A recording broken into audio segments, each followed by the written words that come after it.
자, 우리 옆에 계신 분들에게 사랑하고 축복합니다. 사랑하고 축복합니다. 아멘. 1986년 1월이었어요. 미국에서 우주 왕복선이 이제 발사를 기다리고 있었습니다. 이 미국에서는 그 당시에 가장 이슈였습니다. 뉴스, 신문 계속해서 1월에 우주 왕복선 챌린저호가 드디어 우주를 향해 나아갑니다. 엄청난 광고를 냈고, 대통령이 그 당시에 레이건 대통령 혹시 아시나요? 네, 다 아시죠. 레이건 대통령이 그 당시에 많은 어떤 곳을 돌아다니시면서 우리 우주 왕복선 드디어 갑니다. 홍보도 많이 하셨고, 그래서 드디어 그날이 이제 하루 남았어요. 하루 남았는데 문제는 이게 기체 결함이 있다는 이야기가 돌기 시작합니다. 지금 오링이라는 고무링이 있는데 그 고무링이 날씨가 너무 추워버리면 이게 작동을 잘 못해서 결국 이게 폭파될 수 있다는 거예요. 상당히 위험한 이야기 아닙니까? 그 당시에 날씨가 영하의 날씨였다고 합니다. 그래서 이 연구하시는 분들이, 엔지니어들이 이거 절대 안 됩니다. 이거 폭발합니다. 하루 남기고 그 이야기를 계속 제기를 합니다. 그런데 그냥 묵살해 버렸어요. 지금 너무 이게 신문과 뉴스에 많이 퍼져 있는 상황이기 때문에 번복할 수 없다. 이거 연기할 수 없다. 그래서 무조건 내일 쏴야 된다. 그래서 드디어 발사가 됐습니다. 어떻게 됐을까요? 네, 73초. 상당히 짧은 시간이죠. 73초 동안 날랐다가 하늘에서 그냥 뻥 터져버렸어요. 7명이 타고 있었는데 다 전원 사망했습니다. 전 세계인이 지켜보았고, 특히 미국 국민들이 자부심을 가지고 지켜보던 시간이었는데 이게 웬일입니까? 너무나도 이 미국 사회에 충격적인 그런 사건이었습니다. 이 기체 결함, 이거는 그냥 넘어가면 안 되는 거였죠. 이거 무조건 이것은 조치를 취하든지 연기를 하든지 해야 했는데, 겉으로 보기에는 문제가 없으니까요. 겉으로 보기엔 괜찮으니까 그런 일을, 그런 실수를 한 것입니다. 우리 신앙도 그런 것 같아요. 겉으로 보기에는 멀쩡합니다. 아무 문제 없는 것 같은데 하나님 보시기에는 마치 기체 결함이 있는 것처럼 우리의 신앙에 문제가 있는 경우가 있어요. 언젠가 그 신앙은 와르르 무너지는 날이 옵니다. 그래서 우리는 주의 말씀을 잘 듣고 내가 회개해야 될 것은 없는지, 내 신앙에서 잘못된 것은 없는지 바로잡고 회개하고 그 바로 서는 그런 시간들이 우리에게 꼭 필요합니다. 오늘 성경에 나오는 주인공이 아마샤라는 사람인데, 이 사람이 상당히 신앙이 좋은 듯 했으나 문제가 있었어요. 본인만 잘 모릅니다. 겉으로 보기에는 신앙 좋은 사람 같아요. 그래서 선지자가 이런저런 이야기를 하지만 자신의 문제를 파악하지 못하고 신앙도 다 무너지고 하나님의 진노로 죽게 되는 이야기가 오늘의 이야기입니다. 그래서 오늘 이 아마샤 이야기를 보려고 하는데요. 자, 그래서 먼저 지난번 이야기를 한번 정리를 하고 들어가겠습니다. 여러분, 첫 번째 그림 한번 보겠습니다. 혹시 기억나시나요? 네, 한 2, 3주 된 것 같은데요. 이 남유다의 여호사밧 왕, 아주 선한 왕 아닙니까? 이 왕 다음 아들이 여호람 왕이었고, 여호람 다음이 아하시아인데, 문제는 여호사밧 아래로부터 다 엉망이 됩니다. 누구 때문에요? 아달랴라는 며느리 잘못 들어와서 바알과 아세라 우상으로 나라를 그냥 온통 쑥대밭을 만들어요. 그래서 이 여호사밧 밑에는 다 우상 하나님의 진노를 받게 됩니다. 자, 그리고 오늘 그다음 보실게요. 자, 요아스를 여호야다 기억나십니까?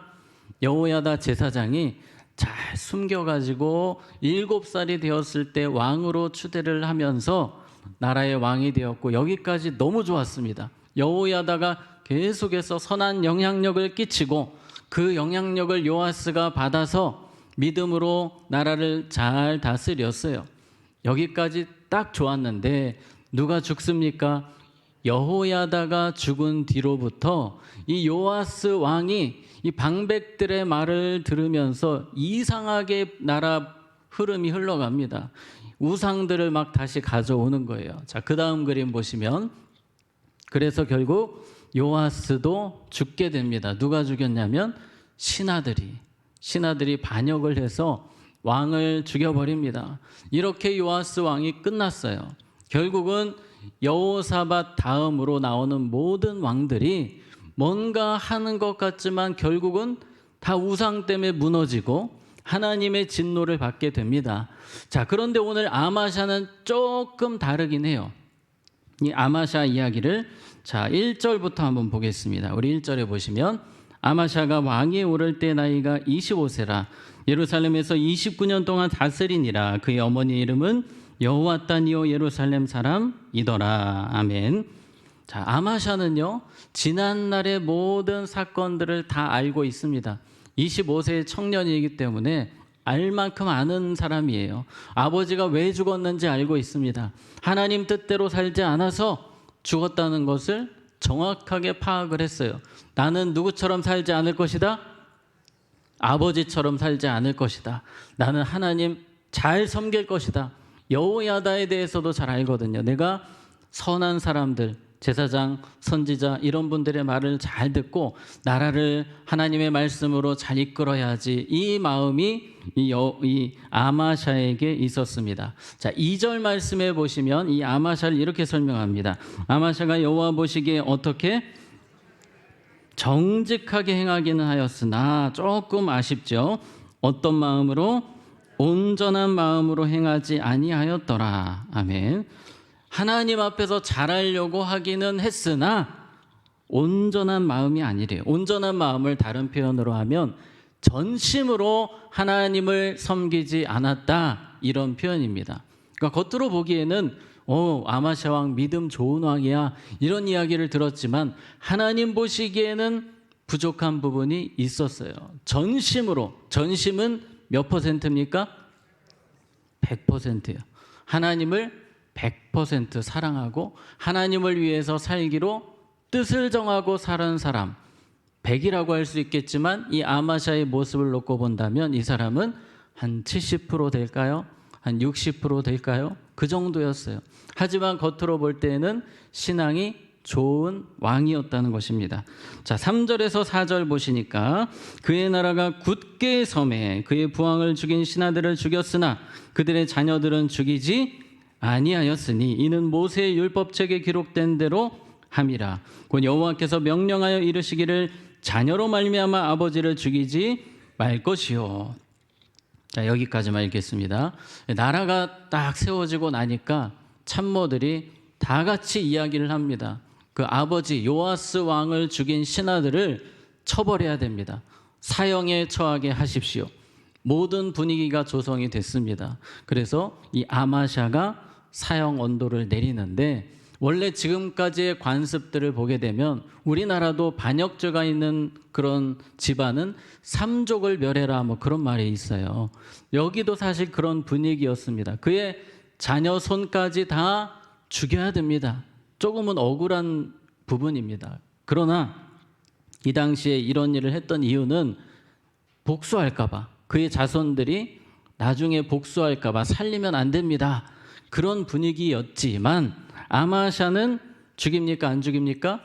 그의 자녀손들을 안 죽여요. 물론 그 반역에 가담했던 아버지를 죽인 사람들은 처형을 하지만 그의 자녀손들은 그대로 놔둡니다. 이것이 누구의 말씀이기 때문에?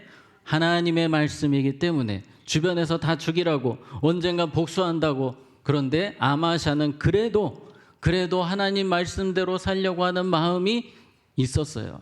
그래서 죽이지 말아라. 반대를 무릅쓰고 그의 자녀손들, 그 영모를 꾀했던 반역자들의 자녀손들을 살리게 됩니다.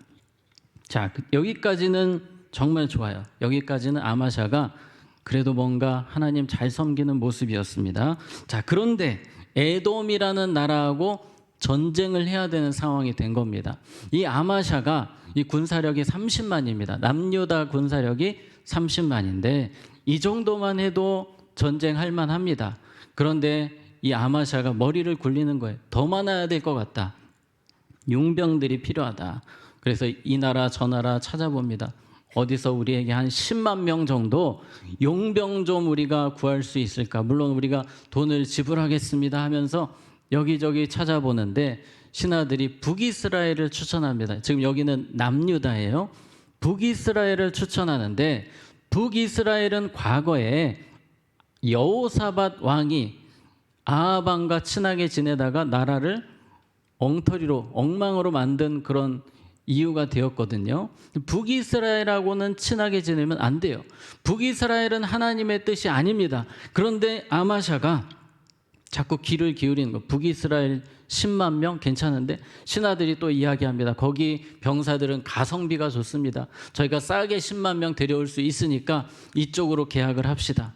그래도 하면 안 돼요. 이것은 하나님이 싫어하시는 일입니다. 북쪽은 우상의 나라예요. 그 당시에.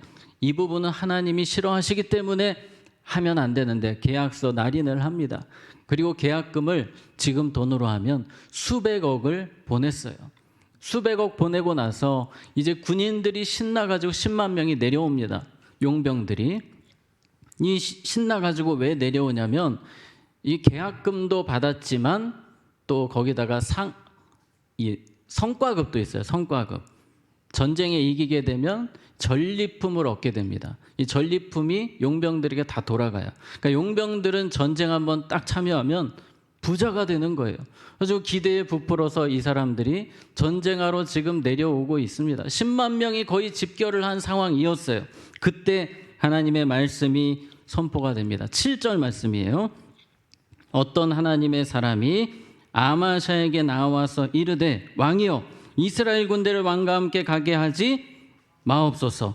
여호와께서는 이스라엘 곧 온 에브라임 자손과 함께 하지 아니하시나니 그냥 그 10만 명 돌려보내십시오. 지금 막 미치고 환장할 것 같아요. 몇백억을 지금 보냈거든요. 돈을. 근데 하나님의 사람이 와서 그냥 계약금 포기하고 돌려보내십시오. 여러분 같으면 하실 수 있으시겠습니까? 쉽지 않은 일이에요. 이 아마샤도 고민에 빠집니다. 이거 어떡하나. 지금 돈이 몇백억이 나갔는데 이걸 물르라고? 그때 계속 선지자가 이야기합니다. 8절에 왕이 만일 가시거든 힘써 싸우소서. 왕이 하나님이 왕을 적군 앞에 엎드러지게 하시리이다. 하나님은 능히, 우리 같이 읽겠습니다. 시작. 하나님은 능히 패하게도 하시나이다 하니. 아멘. 자, 이 부분이 중요합니다. 하나님은 능히 돕기도 하시고 그 10만 명 없어도 하나님이 도와주시면 이긴다 진다? 이긴다. 능히 이기기도 하시고 패하기도 하시는 분. 여러분 우리가 꼭 마음에 새겨야 될 말씀입니다. 나의 노력, 나의 능력, 나의 공로가 아니라 하나님이 도와주시면 되는 줄로 믿습니다. 전심으로 하나님을 찾는다는 것. 오늘 아마샤가 조금 부족하다고 했잖아요. 전심이 아니라고 했습니다. 전심으로 하나님을 찾는다는 것은 나의 능력이나 공로나 나의 어떤 지혜 이것이 아니라 오직 하나님의 도우심으로만 내 인생이 잘 될 수 있습니다. 이 마음으로 순간순간을 살아가는 것이 전심으로 하나님을 찾는 것입니다. 근데 아마샤가 지금 상당히 고민에 빠졌어요. 자, 9절에 보니까 아마샤가 하나님의 사람에게 이르되 내가 100달란트를 이스라엘 군대에게 주었으니 어찌할까? 하나님의 사람이 말하되 여호와께서 능히 이보다 많은 것을 왕에게 주실 수 있나이다 하니라. 아멘. 선지자가 뭐라고 하면 그거 포기하세요. 지금 몇백억 되지만 그거 포기하면 하나님이 더 채워주십니다. 우리 항상 그런 마음 가져야 합니다. 전심으로 하나님을 섬긴다는 것은 때로 내 삶에 몇십억, 몇백억 손해가 온다 할지라도 하나님 뜻대로 선택하는 거예요. 그래서 선택이 중요합니다. 우리가 하루를 살아가면서 수많은 선택을 하거든요. 그 모든 선택 앞에서 전심으로 하나님을 찾는 것은 내가 손해를 봐도 하나님 기뻐하시는 선택을 하겠다.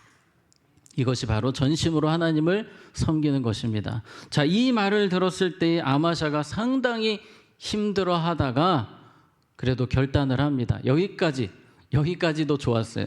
아마샤가 10절에 아마샤가 이에 에브라임에서 자기에게 온 군대를 나누어 그들의 고향으로 돌아가게 하였더니 그 무리가 유다 사람에게 심히 노하여 분연히 고향으로 돌아갔더라. 자, 아마샤가 드디어 결단을 내렸습니다. 선지자 말씀을 듣고 내가 이 몇백억 손해 보겠습니다. 그리고 이 용병들에 가서 이야기합니다. 아이고 죄송합니다. 집으로 돌아가세요. 죄송합니다. 이 사람들은 막 화가 납니다. 이 지금 성과급이 없거든요. 돈은 받았지만 더 받아야 되는데 이 전쟁을 해야지 성과급 가지고 이 전리품 가지고 부자가 될 수 있는데 그냥 가라고 하니까 막 서로 화가 나가지고 난리가 났어요. 아이고 죄송합니다. 아마샤가 그렇게 달래가지고 북쪽으로 보냅니다. 여기까지는 그래도 아마샤가 참 믿음이 있어 보입니다. 괜찮아요. 자, 이 부분, 이 아마샤 믿음을 좀 다루기 전에 이 단어를 한번 우리가 생각해 보려고 합니다. 여러분, 요즘 우리 젊은이들이 쓰는 용어 중에 꾸안꾸라고 혹시 들어보셨어요? 꾸안꾸? 꾸안꾸 아세요? 꾸안꾸? 자, 꾸안꾸의 의미, 자, 띄워주세요. 꾸민 듯 안 꾸민 듯 자연스러운 모습. 자, 화장을 해도 이분이 화장을 한 건지 안 하신 건지 구별이 안 될 정도로 화장을 하시는 거.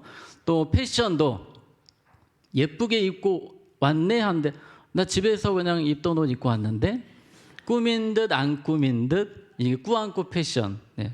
꾸안꾸 화장 뭐 이런 이야기들이 요즘에 있어요.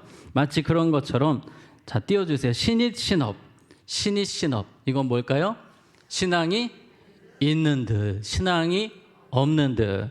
이건 정말 안 좋은 겁니다. 지금 사실 제가 이야기를 왜 드리냐면 아마샤가 지금 잘하고 있잖아요. 여기까지 분위기 되게 좋았어요. 신앙이 있는 것 같아요. 근데 이제 그 다음 이야기는 신앙이 없는 듯으로 갑니다. 자, 11절 말씀 보니까 아마샤가 담력을 내어 그의 백성을 거느리고 소금 골짜기에 이르러 세일 자손 10,000명을 죽이고 선지자 말씀 듣고 이 30만 명 데리고 전쟁을 했는데 전쟁이 아주 잘 풀립니다. 자, 13절에 아마샤가 자기와 함께 전장에 나가지 못하게 하고 돌려보낸 군사들이 사마리아에서부터 베드론까지 유다 성읍들을 약탈하고 사람 3,000명을 죽이고 물건을 많이 노략하였더라. 자, 아마샤는 지금 열심히 전쟁을 하고 있는데 안타까운 소식을 듣습니다. 그 돌아간 용병들 있잖아요. 10만 명. 성과급 못 받고 간 사람들이 화가 나가지고 올라가면서 분풀이를 막 한 거예요. 막 남유다 여기저기 막 행패를 부리고 사람을 죽이고 피해를 엄청 끼치고 자기네 본국으로 갔다는 이야기를 아마샤가 듣게 됩니다. 이 이야기를 듣게 되니까 약간 실망하는 거예요. 내가 수백억 포기했는데 고작 내게 돌아온 게 이건가? 아마도 그는 이런 생각을 한 것 같아요. 내가 하나님을 위해서 이렇게 귀한 선택을 했는데 하나님이 나한테 이렇게 하신다고? 나 하나님한테 삐질 거야. 이런 생각을 하고 이 사람이 그때부터 신앙이 고꾸라지기 시작합니다. 우리도 때로 그럴 때 있잖아요. 정말 하나님 이거 도와주셔야 됩니다. 이 기도 응답해 주셔야 됩니다. 했는데 하나님이 안 들어주시면 하나님 삐질 거예요. 하나님 이제 기도 안 할 거예요. 예, 이거는 신입신업이에요. 신입신업. 신앙이 있는 듯 신앙이 없는 듯 잘못된 신앙입니다. 따라해 봅시다. 그럼에도 불구하고 주님을 사랑합니다. 예, 그 모습이 전심으로 하나님을 사랑하는 신앙입니다. 우리 그런 신앙으로 주님 앞에 서기를 원합니다. 아멘. 자, 아마샤가 이제 변합니다. 14절에 아마샤가 에돔 사람들을 죽이고 돌아올 때에 세일 자손의 신들을 가져와서 자기의 신으로 세우고 그것들 앞에 경배하며 분향한지라. 너무 갑자기 신앙이 확 꼬꾸라지죠. 약간 삐졌어요. 지금 내가 수백억 썼는데도 나한테 보상이 없어? 나도 막 나가겠다 이거야 이러더니 본인이 전쟁에서 에돔 사람들을 이겼는데 이 에돔 사람들의 우상단지를 보니까 너무 멋있어요. 야, 저거 나 신으로 섬겼으면 좋겠다. 갑자기 이상한 엉뚱한 생각을 하더니 그 우상단지를 막 가지고 본국으로 돌아와서 요걸 세워놓고 이 사람이 거기다가 절을 하는 거예요. 이 아마샤의 신앙이 정말 엉터리죠. 마치 통신사 변경하듯이 하나님 섬기다가 다른 신으로 갈아타는 거예요. 그냥 갈아타서 그냥 나오지를 않아요. 하나님 찾지도 않습니다. 그러니까 이 아마샤의 신앙은 아까 이야기했잖아요. 뭔가 기체 결함이 있는 것처럼 문제가 있는 신앙이었어요. 신입. 네, 좀 말도 어려워요. 신앙이 있는 듯 신앙이 없는 듯. 신이 신업. 이 아마샤는 마음을 좀 정했어야 됐어요. 나는 무조건 내 앞에 무슨 일이 와도 주님만 따르겠다. 나는 결과와 상관없이 주님을 사랑하겠다. 나는 끝까지 주의 길을 가겠다. 이 마음이 없으니까 여기서 이렇게 하면 이쪽으로 가고 여기서 이렇게 하면 이쪽으로, 아담과 하와가 이 뱀의 유혹에 이끌려 간 것처럼 이 마음이 순식간에 바뀌는 거예요. 이 바로 아마샤가 이런 부분이 하나님 앞에서 문제였습니다. 자, 15절에 그러므로 여호와께서 아마샤에게 진노하사 한 선지자를 그에게 보내시니 그가 이르되 저 백성의 신들이 그들의 백성을 왕의 손에서 능히 구원하지 못하였거늘 왕은 어찌하여 그 신들에게 구하나이까 하며, 선지자가 와서 책망합니다. 말도 안 되는 행동을 하십니까? 이건 잘못된 일입니다. 회개하십시오 라고 이야기합니다. 16절에 선지자가 아직 그에게 말할 때에 왕이 그에게 이르되 우리가 너를 왕의 모사로 삼았느냐 그치라 어찌하여 맞으려 하느냐 하니. 여기까지 일단 보고요. 선지자가 회개를 촉구하는데 아마샤가 막 혼자 화를 내더니 언제 내가 너한테 모사되라고 했냐, 너 맞을래? 이런 표현을 써요. 너 나한테 맞아 죽고 싶냐? 이런 정말 입에 남지 못할 표현들을 씁니다. 그때 선지자가 이렇게 이야기합니다. 16절 중간에 선지자가 그치며 이르되 왕이 이 일을 행하고 나의 경고를 듣지 아니하니 하나님이 왕을 멸하시기로 작정하신 줄 아노라 하였더라. 이 선지자가 보니까 딱 나오는 거예요. 아, 이 사람 막 나가는구나. 이제는 신앙을 버렸구나. 하나님이 내버려 두시는구나. 교리적인 용어로 유기라고 합니다. 유기. 하나님께서 당신을 내버려 두셨습니다. 이제 하나님은 당신에게 긍휼을 안 베푸실 것입니다. 그때부터 이 사람이 정말 계속 막 나갑니다. 그 이야기가 19절이에요. 19절에 내가 에돔 사람들을 쳤다고 내 마음이 교만하여 자긍하는도다. 내 궁에나 있으라 어찌하여 화를 자초하여 너와 유다가 함께 망하고자 하느냐 하나. 지금 이 아마샤가 교만병이 갑자기 들어가서 엉뚱한 행동을 또 합니다. 이 북쪽 이스라엘에게 도전을 해요. 그 당시에 남유다보다는 북이스라엘이 더 군사력이 좋았습니다. 건들면 안 되는 나라예요. 근데 갑자기 아마샤가 막 교만해져서 맞짱 뜨자는 거예요. 편지를 하나 보내서 우리 한번 싸워보자, 전쟁을 해보자. 그랬더니 돌아온 말이 19절인데 네가 에돔 사람들 그 조그만 민족 쳤다고 이게 아주 교만해져가지고 네 궁에나 있어라, 이런 표현을 쓰는 겁니다. 그런데 이 아마샤는 이 말을 무시하고 전쟁을 시도하다가 결국 24절입니다. 또 하나님의 전안에서 오베데돔이 지키는 모든 금은과 그릇과 왕궁의 재물을 빼앗고 또 사람들을 볼모로 잡아가지고 사마리아로 돌아갔더라. 전쟁에 완전 패해서 하나님의 전에 보물까지 다 빼앗깁니다. 27절입니다.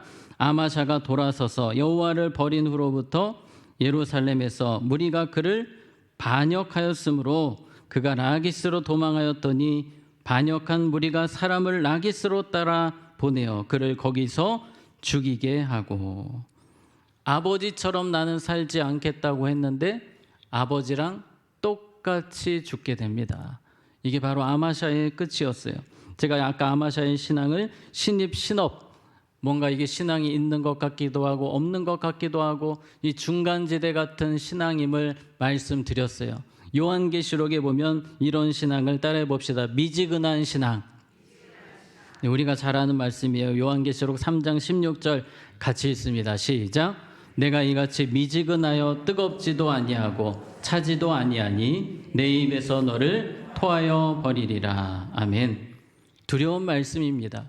이 아마샤의 신앙을 또 신약의 요한계시록으로 표현하면 미지근한 신앙, 전심으로 하나님을 섬기지 않았더라. 이게 그의 가장 부족한 부분이었는데 그것은 미지근한 신앙이고 하나님이 토하고 싶은 신앙이다라고 설명을 합니다. 그러니까 우리 어떻게 믿어야 됩니까?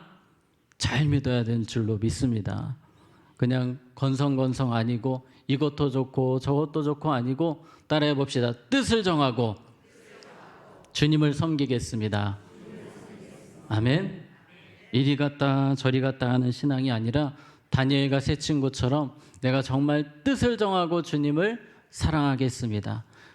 여기다가 하나를 더 붙인다면 그리 아니하실지라도 하나님이 내 기도에 응답하지 않으셔도 저는 주님만 사랑합니다. 주님을 끝까지 따르겠습니다. 변함없이 섬기겠습니다. 우리 그러한 믿음이 되기를 원합니다. 주님 부르시는 그날까지 전심으로 주님을 사랑하고 섬기시는 여러분과 온 가족이 되시기를 주님의 이름으로 축복합니다. 아멘. 우리 함께 잠시 기도하는 시간 갖겠습니다. 우리 기도할 때에 하나님, 저의 믿음이 전심으로의 믿음이 아닐 때가 있습니다. 다시 한 번 더 믿음을 확고하게 해주셔서 변함없이 끝까지 주님을 사랑하고 온 마음 다해 주님을 사랑하게 하시고 그리 아니하실지라도의 믿음으로 주님을 사랑하며 섬길 수 있게 해달라고, 특별히 우리 사랑하는 자녀손들이 그런 믿음의 소유자가 되게 해달라고, 그냥 좋은 게 좋은 거라고 믿는 그런 믿음 아니라 정말 주님을 뜨겁게 사랑하고 주님을 최선 다해 섬기고 온 마음 다해 사랑하는 삶을 살게 해달라고 이 시간 함께 잠시 기도하는 시간 갖겠습니다. 기도하겠습니다. 하나님 아버지, 이 시간에 주신 말씀 붙들고 믿음으로 기도하며 나아갑니다. 하나님 도와주시옵소서. 하나님 은혜를 내려 주시옵소서. 우리는 연약합니다. 또 넘어집니다. 성령 하나님 도와주시옵소서. 우리가 주님을 온 마음 다해 사랑하고 온 마음 다해 섬길 수 있기를 원합니다. 전심으로 주님을 찾는 자들이 되기를 원합니다. 하나님, 형편에 따라 주님을 섬기는 것이 아니라 우리의 모든 것을 다해 주님을 사랑하는 자들이 되게 하여 주시옵소서. 하나님, 우리의 삶이 하나님 많은 유혹 가운데 있습니다. 믿음으로 살아갈 수 있도록, 믿음으로 선택할 수 있도록 우리의 삶을 붙들어 주시옵소서. 성령님 함께하여 주시기를 원합니다. 주님의 능력의 손으로 우리를 붙들어 주시고 우리 사랑하는 자녀손들을 붙들어 주셔서 어디에 있든지 믿음으로 살아갈 수 있도록 우리 자녀손들을 붙들어 주시옵소서. 함께하여 주시옵소서. 하나님 아버지, 주님을 사랑하되 온 마음 다해 사랑하라고 하셨습니다. 온 마음 다해 사랑하지 못한 우리의 모습을 용서하여 주시옵소서. 우리가 전심으로 주님을 섬기기 원하오니 성령님 도와주시옵소서. 우리의 마음이 변하지 않기를 원합니다. 끝까지 주님을 사랑하는 삶이 되기 원합니다. 그리 아니하실지라도 주님을 사랑하는 삶이 되기를 원합니다. 우리 특별히 사랑하는 자녀손들이 그러한 믿음의 길을 갈 수 있도록 하나님 도와주시옵소서. 예수님 이름으로 기도하옵나이다. 아멘.